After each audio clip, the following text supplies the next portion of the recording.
Simpsonville, South Carolina.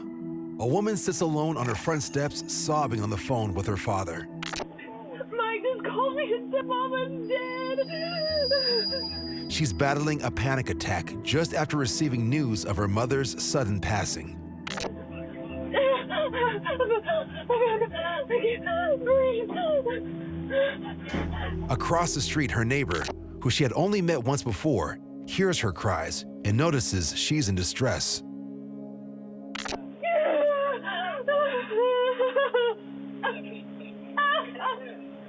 Because you're supposed to come watch the kids.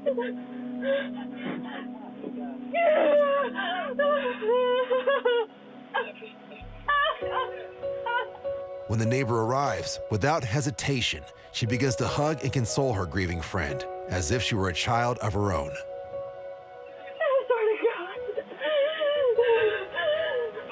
It's a true act of compassion. What's more, the Good Samaritan continues to check in via text during the following days to make sure her neighbor and family are doing okay. That's what neighbors are for. There was a big issue in my city going on where these bikes were getting stolen. A concerned Good Samaritan, who we'll call Sam, wishes to remain anonymous for his safety. But he's watched many bikes being stolen from his neighborhood for years, and no one doing anything about it. I was kind of just sick of seeing it happen. I was sick of seeing people get away with it. The police weren't really doing too much about it. So Sam gets an idea, and with a sidekick, they set their wheels in motion. Me and my neighbor thought that we would try to stop this theft by going out and looking for these bikes that had been stolen and trying to recover them ourselves. Sam and the neighbor browse stolen bike postings online. Then the duo prowl the neighborhood, sometimes for hours, hoping to spot one. And one evening, while Sam is out patrolling alone, he does. So when I saw these guys ride by, I had a huge adrenaline rush, of course. The neighbor, Sam's sidekick, is at home. If I confirm that's the bike, you gotta call the cops, all right? And I'm gonna tell you where I am. But Sam is able to patch into him through his helmet phone and let him know this is not a drill. It's the bike, it's the bike. There were a ton of identifications on this bike telling me that it was the stolen bike. And I'm a little nervous because I'm not sure who is on these bikes. There's more than one of them. Maybe they have a weapon. Where'd you get that bike? Cops are on the way, man. I know that bike's stolen. Just leave it there and go. It's your best bet. Sam advises the rider to surrender the bike to him, but instead, they pull over. Sam gives his coordinates to the neighbor. Get the cops here right now. I'm at the taco truck by that Home Depot. And tells him to have the police meet him there. But as they wait, the neighbor calls back with bad news. Call right now, get them here, all right? We're talking right now. I called, they said they're not coming. What do you mean they're not coming? I got the bike.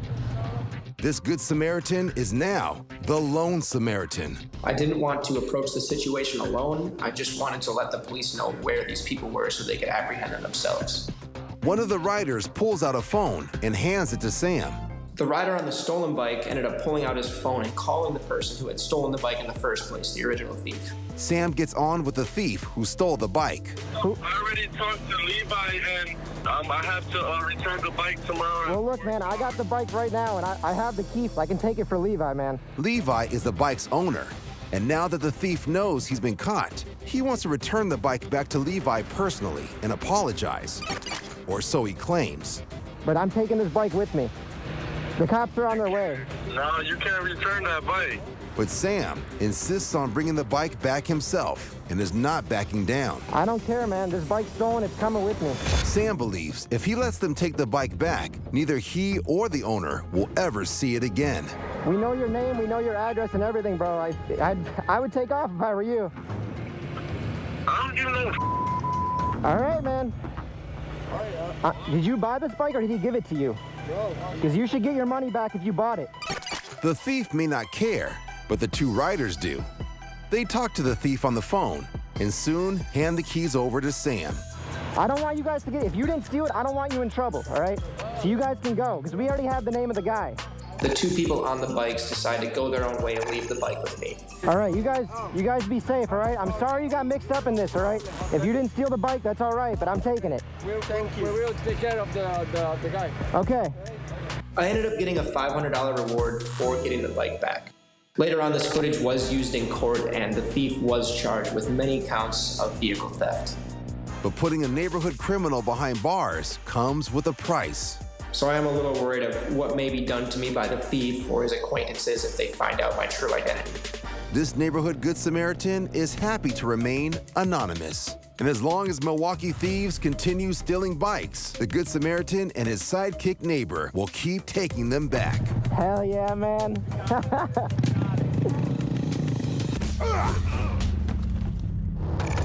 An apartment dweller in Seattle, Washington has noticed a woman behaving erratically on the street below and starts filming her.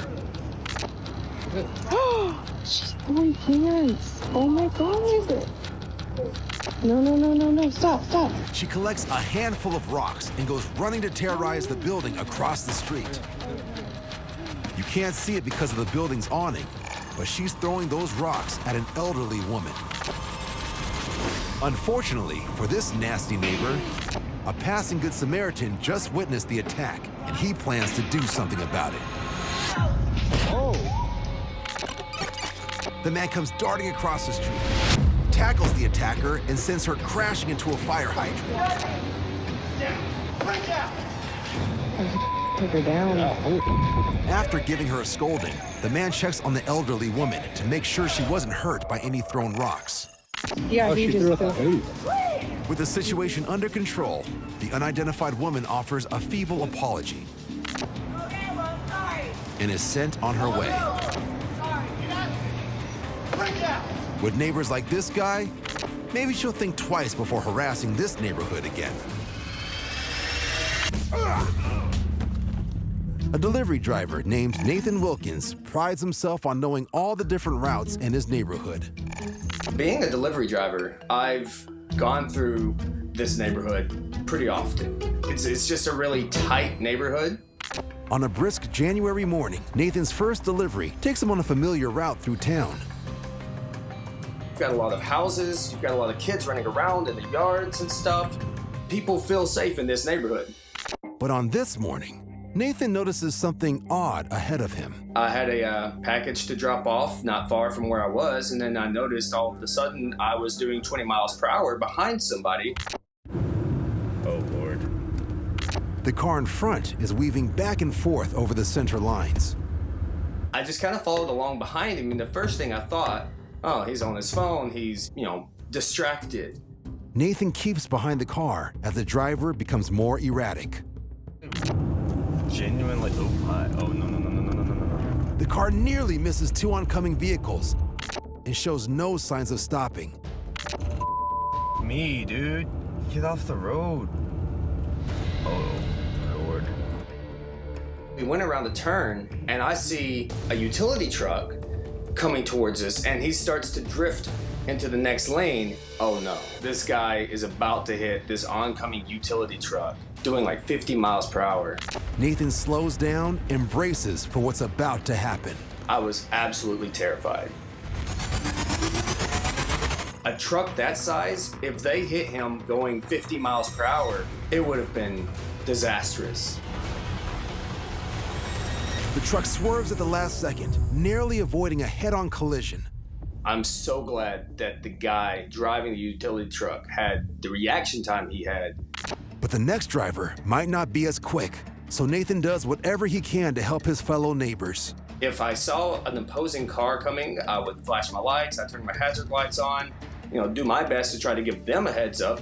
But finally, the car begins to slow. After following this guy for about, 10 minutes or so, he finally just drifts into a guardrail. And there they go. So I pulled off into a house's driveways there, and by the time I made it back to his car, one woman was already on the phone with 911. A nearby neighbor is already assisting the man, but he's barely responsive. He looks like he may be in his maybe 60s, 70s. Do you mind pushing your brake and putting it in park? We were there with the man for a good 5 minutes or so, working with him, just trying to make sure he's okay. I'm gonna. Okay. Yeah, I've got deliveries to make, but. yeah, no, you're fine. Yeah, there's somebody on the way. Yeah, thank you guys for Yeah. taking care of it. The paramedics soon arrive, and the man is given a glucose pill for his low blood sugar. Nathan is soon back in the neighborhood making his deliveries. And although this medical emergency is harrowing, it teaches Nathan how the neighbors in this town look out for one another.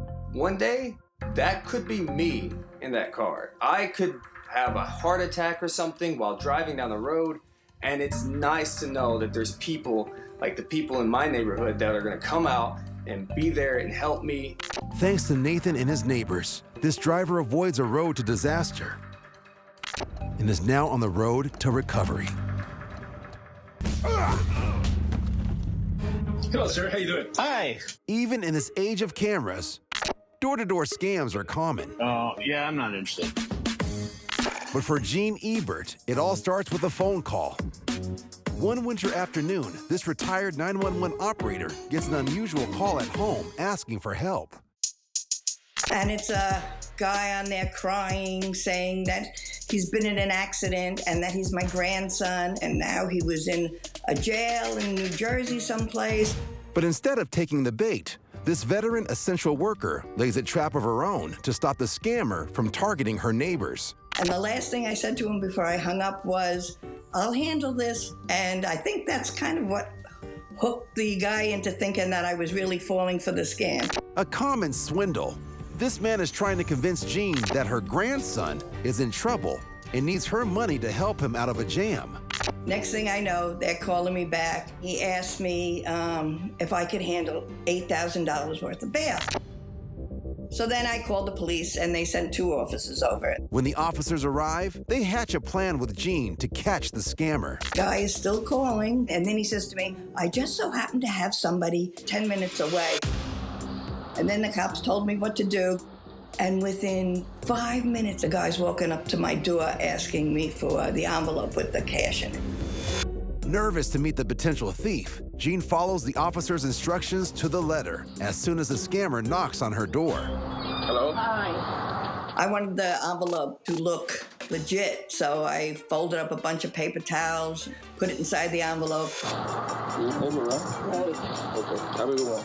Okay. He just took it, he turned around, went down 2 steps, and then he was in custody.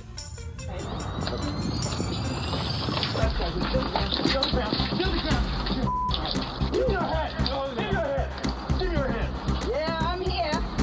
Hey, guess what? Anybody want to talk to the guy on the phone? I'm still here, and he has the envelope. Oh, here I'm up. I guess he realized what happened.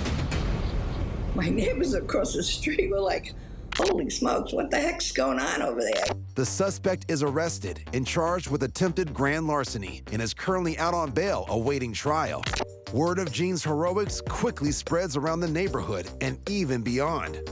All of a sudden, everybody in Seaford, especially people I know, what happened, what happened? So I heard from a lot of my neighbors. I heard from my grandkids' friends. In fact, her neighbors are hoping she comes out of retirement. People are sending me messages, can you go on patrol at night and look for the thieves? I'm like, I don't think so. So it just goes to show. Anyone can be a neighborhood hero. I stayed calm, I played his game, and apparently he thought I was falling for him, but he fell for me. Ma'am, your tires are blown. Your tire. Redding, California. A car with a blown tire drives down a quiet residential street while a concerned neighbor tries to alert the vehicle's driver.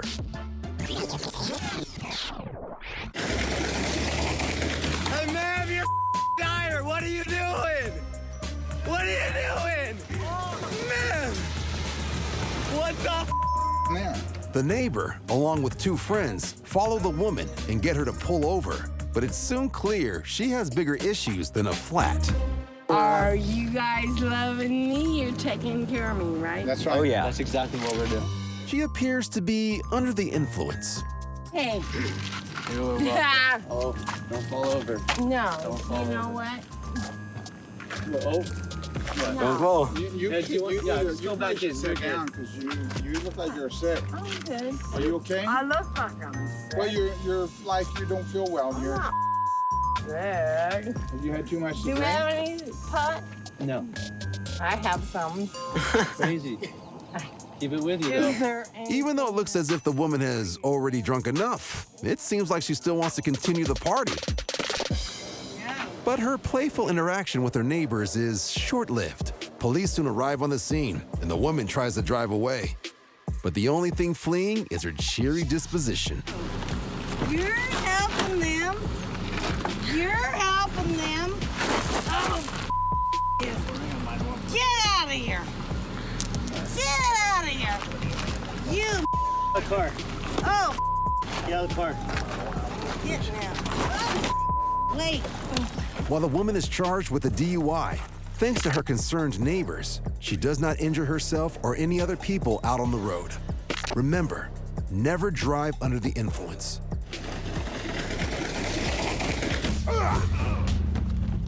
Holiday spirits are being jolted this year. When neighbors come across a homeowner who appears to be hanging from his roof for dear life.